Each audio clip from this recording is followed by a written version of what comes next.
for so long, through the valleys where shadows stay.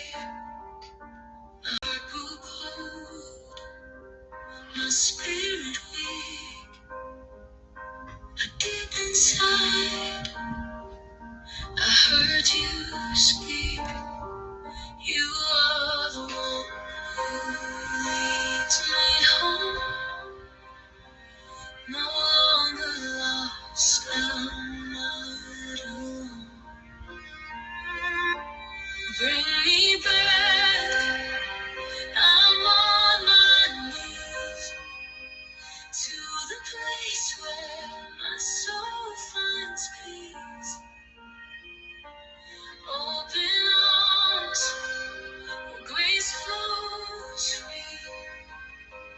Bring me back, God, you're all I need. I built my walls, I held my pride, hid my fears and wounds inside. But you break through, you light the door with endless love. You heal my heart. You are the one who leads me home, no longer lost, I'm not alone. It's in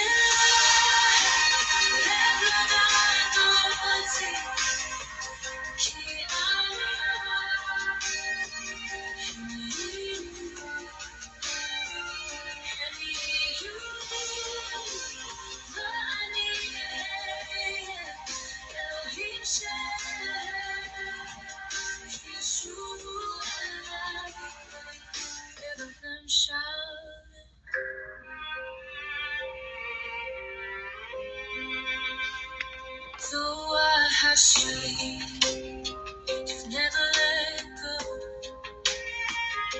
The hope in the battle, the life that you gave. Lead me, guide me all the way. Here I am, have your way. I need it in life, let the light overtake.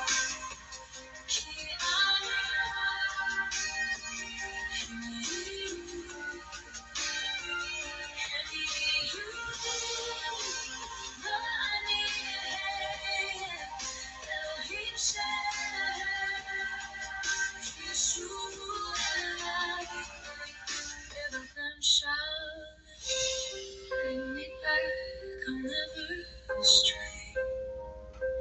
Held by love that won't fade away.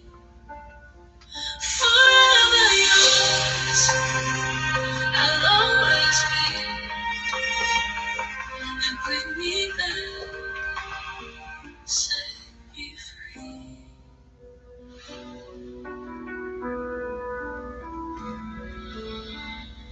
I've been running for so long. Hallelujah.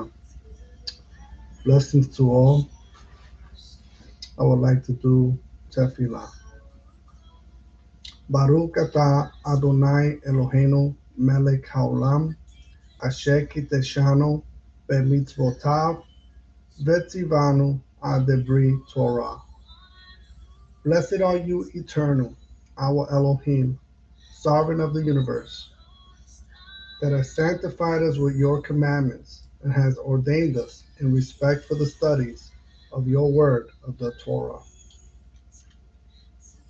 Shalom Aleichem. This is your brother, servant and friend, Roy Ephraim Hyman, bringing you the AliYAH number 6 and 7 from the parashat Jayei Sara.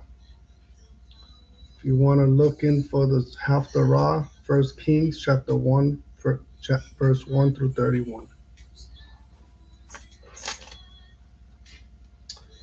We often see in the Torah that when the role of a person culminates in the development of the narrative, a summary of his life is made.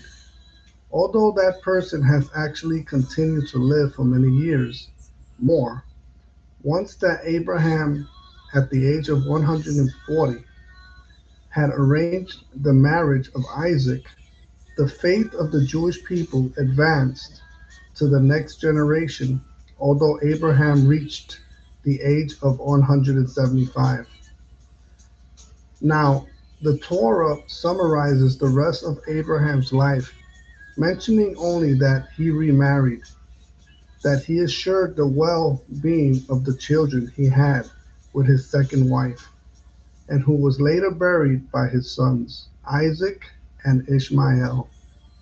Therefore, since Ishmael does not fulfill any role in the continuation of the history of Israel, the Torah merely lists the descendants of Ishmael and continues with the story of Isaac. All this is another example that the Torah is not simply a history book, because if it were, certainly there would be many more interesting episodes to mention.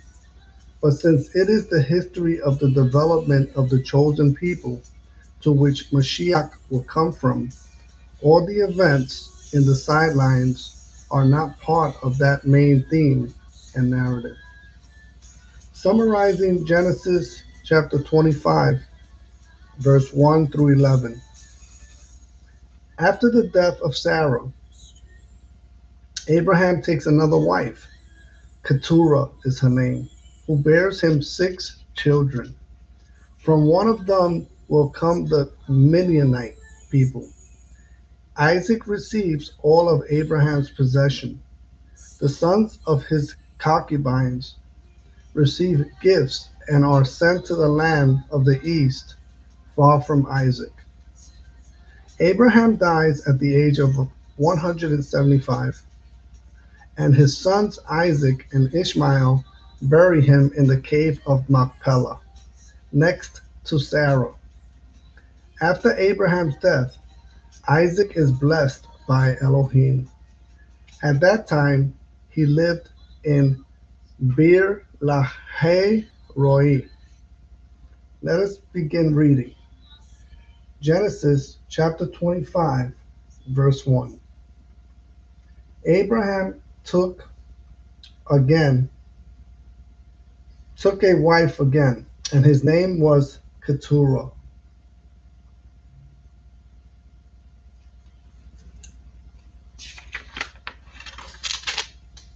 Rashi says that Keturah was Hagar and that the name comes as an allusion to the fact that his deeds were a good as incense. The question arises whether it was really Hagar that Abraham took back, when later on we speak of Abraham's concubines. Verse 6. In First Chronicles chapter 1, verse 32, it is written that Keturah was Abraham's concubine. Let us continue reading. Genesis chapter 25, verse 2. And she bore him Midian to Midian. She bore him Zimran, Jokshan, Medan, Midian, Ishbak, and Shuach.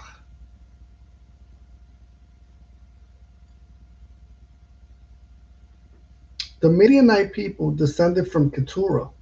Some Midianite merchants passed by when Joseph was at the well. Sorry. Genesis chapter 37, verse 28. When the Mennonites or the Medanites people, who were also born by Keturah, sold Potiphar to him in Egypt, according to the Hebrew text of Genesis chapter 37, verse 36. The Midianites joined with the Moabites to curse Israel through Balaam. Numbers chapter 25, verse 16 through 18. That is why the Midianites were severely punished by the children of Israel. by the command of the Eternal. Numbers 31. The Midianites oppressed Israel for 7 years and were defeated by Gideon. Gideon. Judges chapter 6 through 7.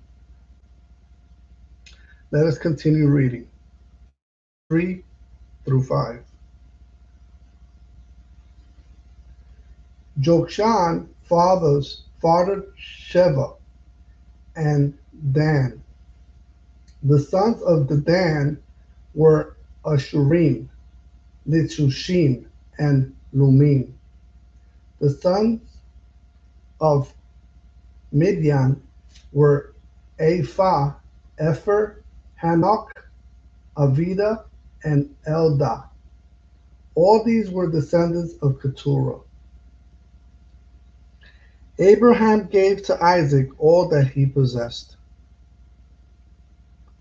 In the same way, the Father gave everything to the Son, as it is written in John chapter 13, verse 3, knowing that the Father had put all things into his hands, and that he had gone out of Elohim and was returning to him, to Elohim. Let us read verses 6 through 8.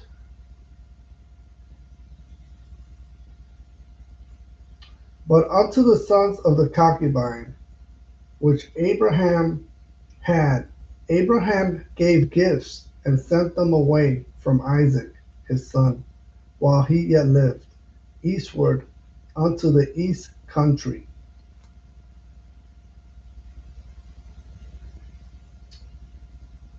Abraham was probably between 140 and 150 years old when these sons were born.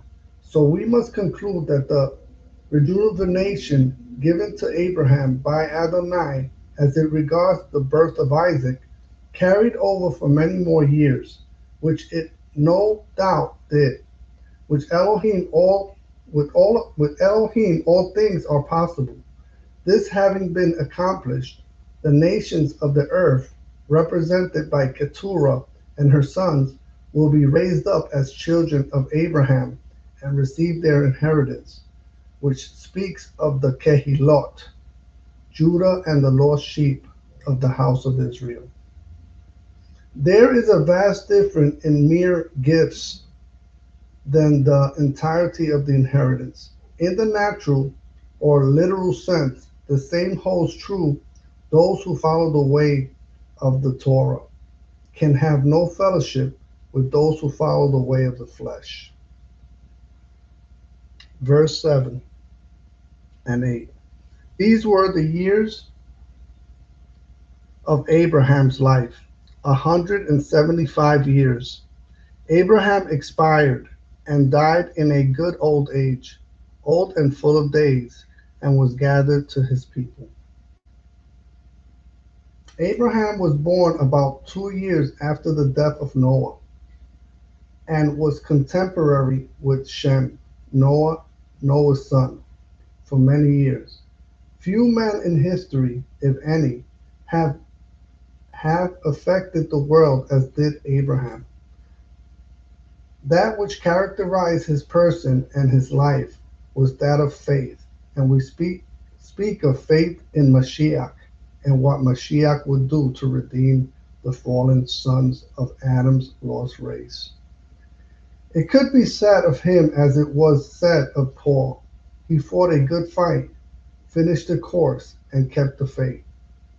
2 Timothy chapter 4, verse 7 through 8. Abraham's age did not reach 180 like his son Isaac. One midrash says that Abraham died 5 years prematurely.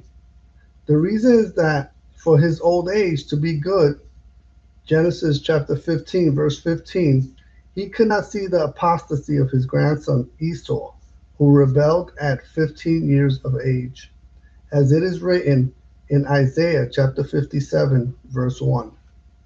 The righteous perish, and there is no one who cares. Pious men are caught up without anyone understanding that the righteous are caught up in the face of evil. Continue reading.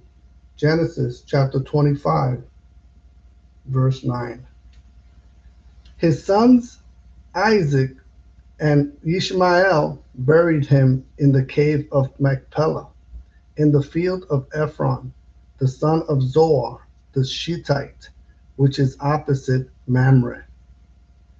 This teaches us that Ishmael repented and had a good relationship with the family in his later years, which also brought about good old age to Abraham. At that time, Isaac was 75 years old and Ishmael was 89 years old. Here we see the two brothers together.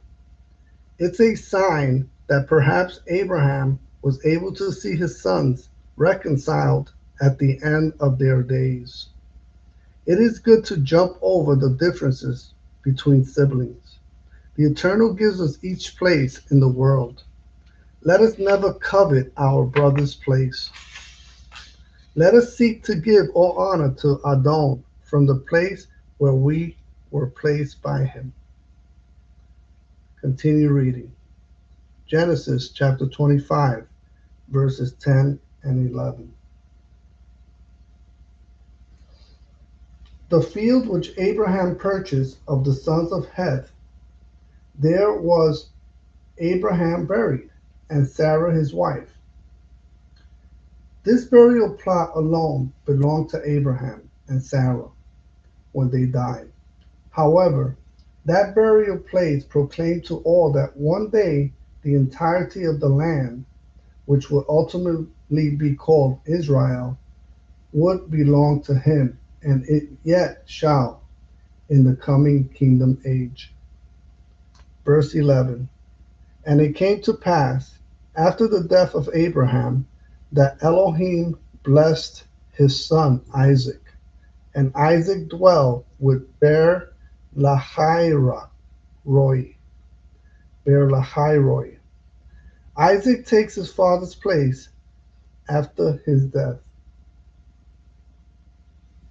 So, speaking about this well, the well of living one, Elohim blessed Isaac, but it doesn't mention anything about Elohim blessing the other son of Abraham. He was now the same age as his father when he left Haran. Genesis chapter 12, verse 4. Commentators say that the blessing received was part of the consolation for the loss of his father. To what people was Abraham gathered? If our father Abraham had left his homeland and no longer lived in the place of his relatives, how is it possible that the Torah says that he was gathered to his people when he died? The expression gathered to his people does not speak of the soul that possibly continues to exist after death in a place unknown and unreachable to the living. So it is not that Abraham's soul was gathered to the people of the righteous who had died. This expression is a Hebraism that refers to the ancient way of burying the dead. Ancient tombs had room for several bodies because they were usually family tombs. Inside the tomb, which could be a cave opening, were usually dug in the well large enough to be able to introduce the dead bodies there. In the center of the tomb was a place in the lower ground called the valley, where they finally gathered the bones of the already decomposed body. Ezekiel chapter 37, verse 1. In ancient times, there were two burials for every deceased. In the first burial, the body was placed in a cavity in the wall. Then they waited until their decomposition, and then they had the second burial, usually a year after the first. In the second burial, they took the bones out of the already decomposed body and put them together in the valley. In a cemetery from the first century of the Common Era, which is located on the Mount of Olives, it can be seen that there was a custom of putting the largest bones, the femur, in a small stone box with inscriptions that identified the dead, and that was kept as a souvenir. At the time of the Second Temple, the inheritance was divided at the second burial when the relatives were reunited. Matthew chapter 8, verse 21, 22. What we can learn from this is that the expression was gathered to his people has to do with the custom of gathering the bones of dead relatives in the same tomb. Abraham's buried his wife, Sarah, in a cave he had bought from the sons of Hesheth. He was then buried in the same cave by his sons Isaac and Ishmael, chapter 25, verse 9, and thus was reunited to the bones of Sarah, who was part of his people. Then his sons Isaac and Jacob were buried in the same cave along with his wife Rivkah and Leah. In total, there are six bodies of the patriarchs and their wives buried in that cave. It is still known where the tomb is because until today, the tradition of the place has been maintained. The scriptures teach that the dead body must return to the land from which it was taken.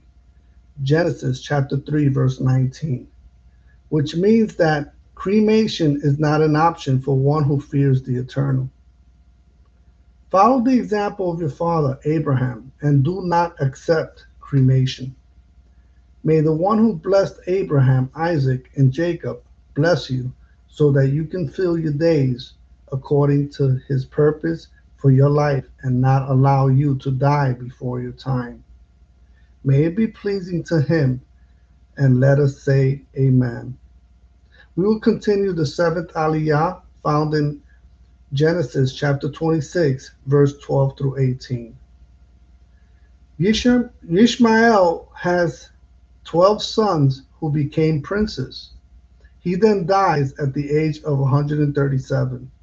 His people settled from Javilah to Shur, which was in front of Egypt. Let us begin reading.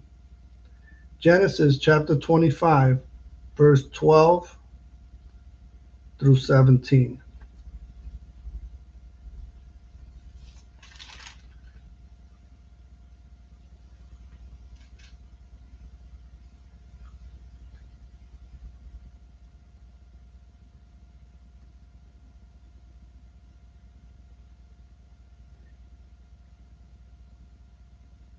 Here is the genealogy of Ishmael, Abraham's son, whom Hagar the Egyptian woman bore to Abraham. These are the names of the sons of Ishmael, listed in the order of their birth. The firstborn of Ishmael was Neviot, followed by Kedar, Adbeel, Mifsam, Duma, Massa, verse 15.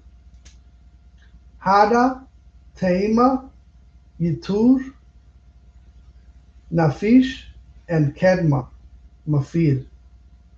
Verse 16. These are the sons of Ishmael, and these are their names, according to their settlements and camps. 12 tribal rulers. Verse 17.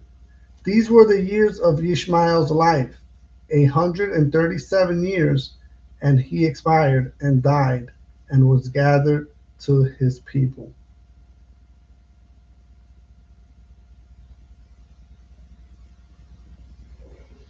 Rashi says that the Hebrew word that has been translated expired, Gavia, is only used in reference to righteous men.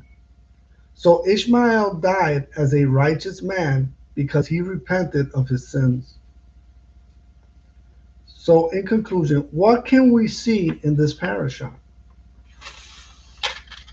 In this parasha, we saw how key elements for the development of a successful family life are outlined. We must honor your partner, honor our parents, use the wisdom of the eternal.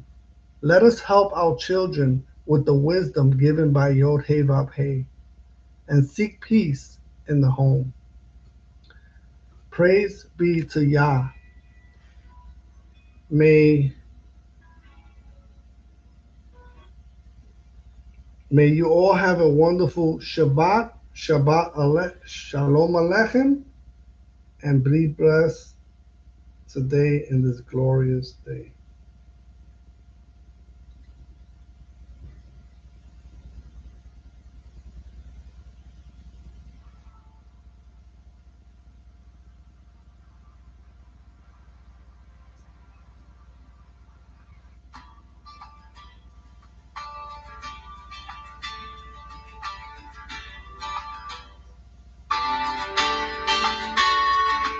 Smoke and fire on the mountain high.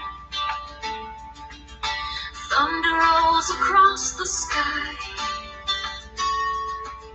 The earth is trembling at his name. Adonai Tzvaot, he comes in flame. Adonai Tzvaot arises with his host of holy surprises. The nations shake, the crowd follow. King of glory leads us go. Lift your voice, lift your cry. Adonai Tzvaot is nigh.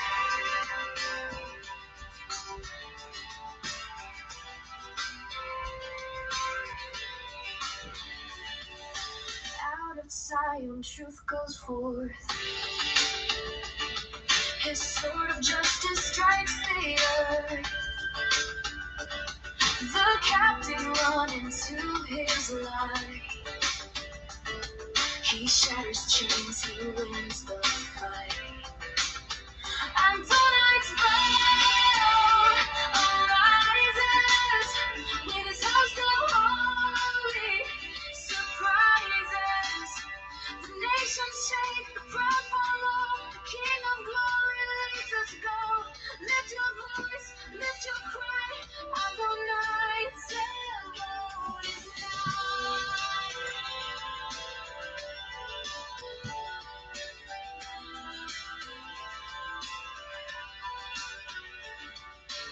Kuma Adonai Hoshi.